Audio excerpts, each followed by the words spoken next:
So, how are we all doing today? Everyone good? Hey, mitä kuuluu, Finland? Hey? So, let's get into it.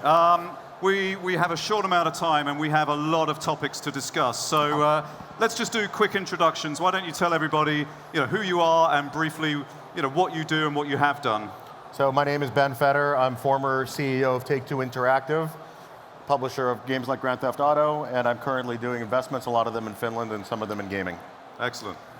I'm CA. I'm one of the founders of Resolution Games. We make accessible, kind of casual games for mobile VR. Presently, I've done computer science, interaction design, expert on cyber sickness. Yeah, I'm Jens Begemann. I'm founder and CEO of Wooga. We have 300 people in Berlin doing mobile games. Excellent. I'm Viktor Kislii. I'm the founder and the CEO of Wargaming. We make games like World of Tanks, World of Warships, military simulation, free-to-play MMOs. Excellent. So we're going to be talking about new frontiers in gaming. Now, there's various topics that we need to cover. VR and AR is a big deal. According to VB Profiles, there are now 234 startups that have raised 3.8 billion to date, and that's in virtual reality alone. But they've created a collective enterprise value of $13 billion. They're employing 40,000 people, but I think it's safe to argue that nobody's actually sold a product to a consumer yet, if you discount the Google Cardboard, of course, which somebody very wittily said on Twitter today that they should have called that Oculus Thrift instead of Google Cardboard. And according to ID Tech X, the wearable electronics business powers up from 20 billion in 2015, and it's going to hit 70 billion in 2025. But the dominant sector for that is health and fitness. So how are video games and gaming going to get in on that $70 billion pie? And then there's games monetization, which has its issues. Some people would argue that it's broken. Mobile is the biggest market ever. It's the fastest growing market ever. But it's just like any other market. 5% are winning big, 95% are dying fast, and there are some worrying stats that we should get into a little bit later. But let's discuss all of these. Maybe we'll start with VR and AR. Ben, what's your take on VR and AR? Why is now the right time? What's new about it? I think what you discover as you look across game platforms, games that are succeeded, if you're running a game startup, and there are lots of them in Finland that are trying to get traction, if you want traction, the best time to do it is the early part of a technology release, of a hardware release. You need to ride that wave. I think one of the reasons people are so invested in VR, even though nothing has been sold yet, is because they see the opportunity. Just like the previous speaker spoke about taking advantage of the watch. There are lots of guys that want to take advantage of VR, and that's, in my view, that's kind of the best way to establish new IP in mobile gaming, in general gaming. Absolutely. And Stewart, do you agree with that? Do you think that's right, or should we be thinking in other ways about VR and AR? I actually couldn't hear what you said. You can disagree with it anyway. Yeah, great. So I'll answer your question instead. Why is it different now? I think that Moore's law has finally caught up with us, and the technology can show the eyes and show the users a reality which the brain believes in. So it's similar to what the brain would expect to see. And that's why now it's so convincing, and now it's finally possible to go to big markets. But Jens, you've got a different view on VR, right? And VR is interesting if you can make VR games, but what happens if you can't? Yeah, so we have decided to ignore VR because I think what you need to succeed in VR is the exact opposite of what we as Wooga are strong at. So in VR, you have a few relatively small amount of people, like console, using it because you need to buy the dedicated hardware. You've got long sessions, you've got high levels of immersion. And we, with mobile games, do the exact opposite. We address hundreds of millions of people, many, many, many small sessions you do in between, the exact opposite of what's needed in VR. So we have decided to just completely ignore it. We focus on wearables instead. Why is that? Is that because of the snackable content on wearables? Yeah, so I think that I'm convinced that many more people will have a smartwatch than a dedicated VR device like an Oculus. And then on mobile, you have these 1 or 2 minute sessions, and on smartwatches, it's even more extreme. You have to think about how can you do a session in 5 to 10 seconds. It's basically a quick glance, one decision, and that's it. And then 5 minutes later, you come back. So How do you monetize on smartwatches? well, I think we will figure that out once we get traction on usage. I think it's really, we think like a startup in that regard. We have our mobile games business, and then our smartwatch unit is completely separate. We hired one guy, Paul Virapan, who had his own startup, did the #1 Pebble game, and we hired him to lead that effort for us. We run it like a startup inside. We first get traction. If we have usage, we think about monetization. So while respecting Jens here, we disagree with this view. And we believe that the smartphones have created gamers, billions of them, and a lot of them, a segment of them, wants to go the next step. But they don't want to get a console, they don't want to get a PC. They're not the dedicated VR users that you talk about. We think there's going to be a big segment in between, where mobile VR would be a natural step for them to enjoy themselves. I have doubts on that. The cardboard, it's a nice thing to try out, but playing a game, we will see. Maybe you can succeed. But with VR, Viktor, if we're talking about snackable content, and we're talking about VR being a longer experience, is it realistic for us to think of people wearing a virtual reality headset for 6 hours as they play the latest Call of Duty single-player campaign? Well, with this size and heavy kind of devices, of course, it's a little bit too much. However, I think I know one thing which will happen for sure. I'm 100% positive. There's a new trend coming up as hell today, which is esports. So if you think about this logically, just combine the two. Esports and VR. What is normal sports, which is already traditionally monetizing very well, like football, hockey, basketball? Few people play on the field, and millions of people watch it. While watching, they consume advertising, drink beer, eat popcorn, sit in pubs or in their living rooms. So now, a game like Call of Duty, a quality photorealistic shooter, like imagine any quality immersive game. Even today, it looks nice on the flat screen, but now imagine best teams compete somewhere in whatever, Berlin, Seoul, Tokyo. A couple of thousand people sit in the stadium, like a normal match, and millions of people sit at home and use their cupboards or Oculuses to actually not only watch it on a flat screen, but be inside the battle with good commentators, with good camera control from professional commentators. So this is like you are on the battlefield. Right. How cool is that? So this is happening. This is happening. It is cool, but it's also endemic of the VR experience, which is a cabled experience connected to a box of some kind because you're in a room just like a console, just like your Steam unit. Whereas AR, which potentially is still years away in terms of getting to that target render that they keep selling us, that's more of an experience where it should be wireless maybe, and roaming free, maybe like a smartwatch. And Ben, how do you feel about that? I just feel it's one of the reasons that if you're a startup company, you're interested in VR, AR is one of the reasons you get into VR.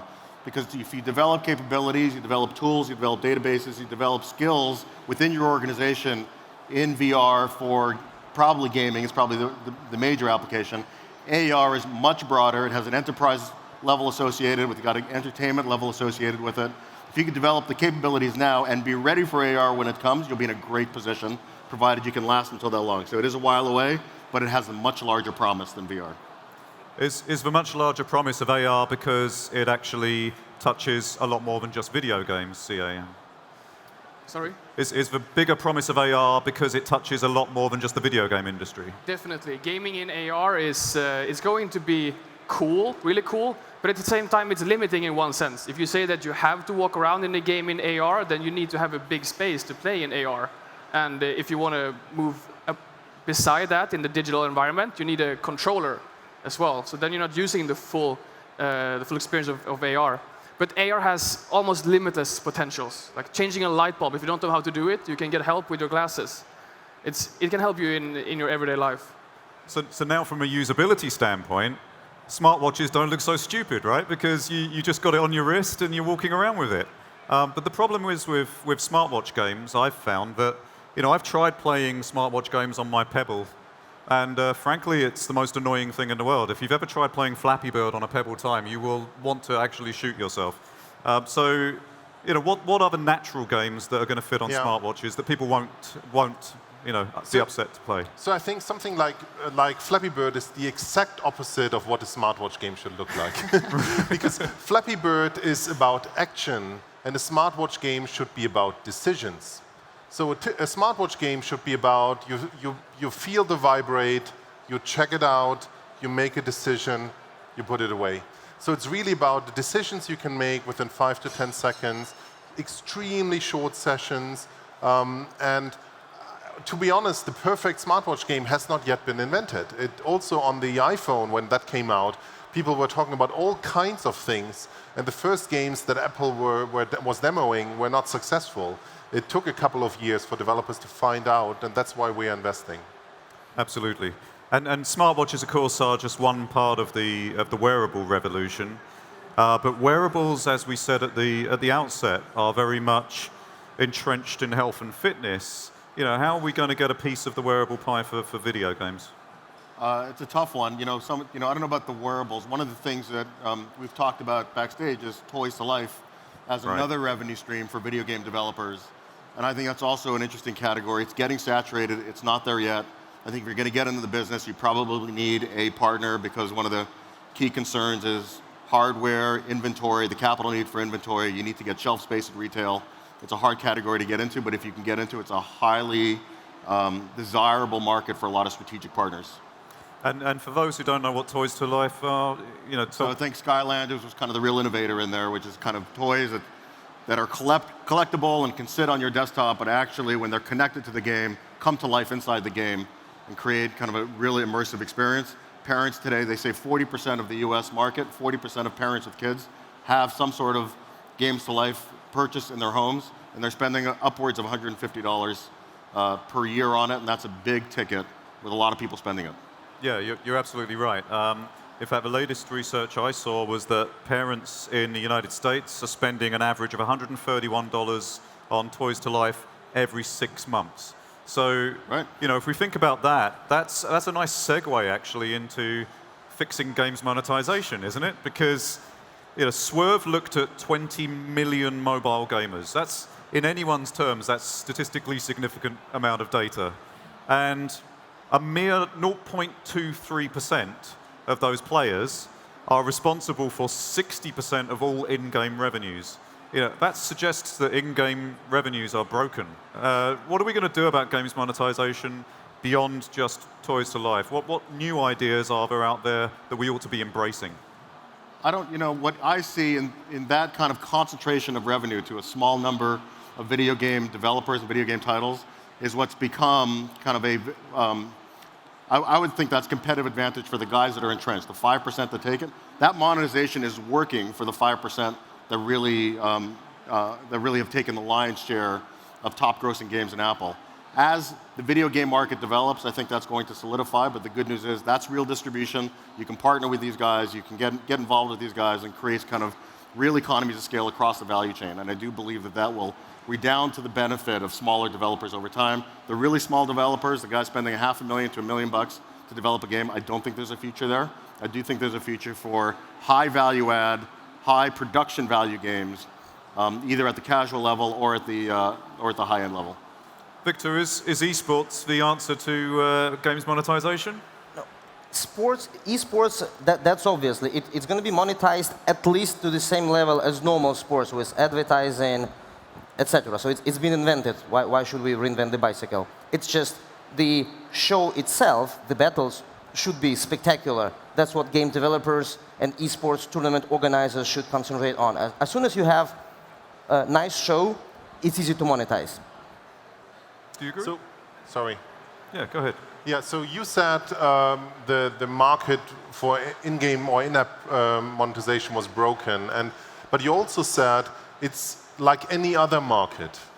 And yes. I think that's a good summary, right? We have a huge amount of supply at the moment, and there is consolidation in the industry. And So we see less concentration at the top than those statistics you mentioned, but yes, the best players and the best users are responsible for the majority of the revenue. But I would argue it's similar like in other industries. When you look at all Americans that flew last year with a plane, and then you look at where the profits of the airlines come from, that comes from a tiny percentage of business travelers who fly all the time, business or first class, and that's where all of the airline profits come from, and everybody else pays for the kind of the fixed cost of the airline. And it's honestly very similar with free-to-play games. It's you have lots of people who spread the word. Some of them watch a few ads, so that brings in some part of the monetization. And then you have some people who are really passionate about it and spend money. So it's like any other market, and who's complaining about it should work harder to be successful. Sia, you agree with that, or do you have a counterpoint? Do you think that we can fix games monetization in any way? No, I completely agree. Yeah, for sure. As long as everyone is happy, as long as no one is addicted and spends more than they want or they should do. But still, it's a market. It's an open market. If I may, I would disagree only because games are a hit-based business, and airline travel is not a hit-based business, right? And so in hit-based businesses, there are three things that matter, whether you're talking about movies or music or video games. There are three things that determine kind of what creates a hit. What does it cost you to go to bat, to use an American analogy? What is your hit rate when you go to bat? And what is the result when you get that hit? Is it a single, a double, a triple, or a home run? In immature industries like video games, it doesn't cost you very much to go to bat. Your hit rate is very, very low, but when you hit huge. In more mature industries like movies, it costs you a lot of money to go to bat. Your hit rate's pretty low. And when you hit, okay, it doesn't knock the socks off anybody, and you go back to work the next day. As video games mature, I think it will evolve into something more akin to the movie business. It may take a decade or two, but I do think that's what happens. I don't think by any means that it's broken. I think it's absolutely natural and natural evolution of an industry like this. And actually what you're saying there makes a lot of sense to me.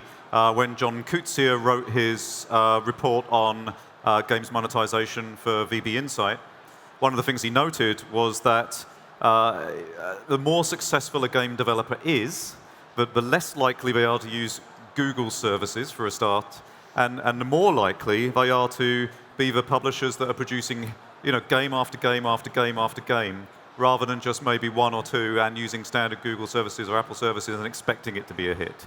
Right. Well, one of the lessons for video game developers in the audience is that if you're in a business, and I'd say wearables are even a less mature business than mobile because they're so much newer. If you're going to do that, you need to develop games quickly, cheaply, fail fast, and move on. What your ability to succeed is directly related to your ability to churn out games and see what connects with consumers. Because as much research as you're going to do at a consumer market, nobody knows anything. Nobody knows what connects with the consumer until you're actually in the marketplace. All right, so everybody in here wants something tweetable to go away with. So VR, AR, wearables, smartwatches, games monetization. Give everyone a soundbite. What is, we'll go all the way along the row, the most exciting thing for you about the new frontiers of gaming? VR is exciting, but not as exciting as AR. All right. VR is going to change gaming. Games on smartwatches will be far bigger than everybody thinks. Games are about experiences, immersive worlds. I think common sense tells you that VR will add to that big time. Maybe we don't know exactly today, but it's going to happen. Excellent. I would very much like to thank Viktor, Kislii, Jens Begemann, Sia Ewerbring, and Ben Feder. Thank you all so much for sparing us your time and your wisdom today, and thank you very much for being an awesome audience. Great. Thank you. Thank you.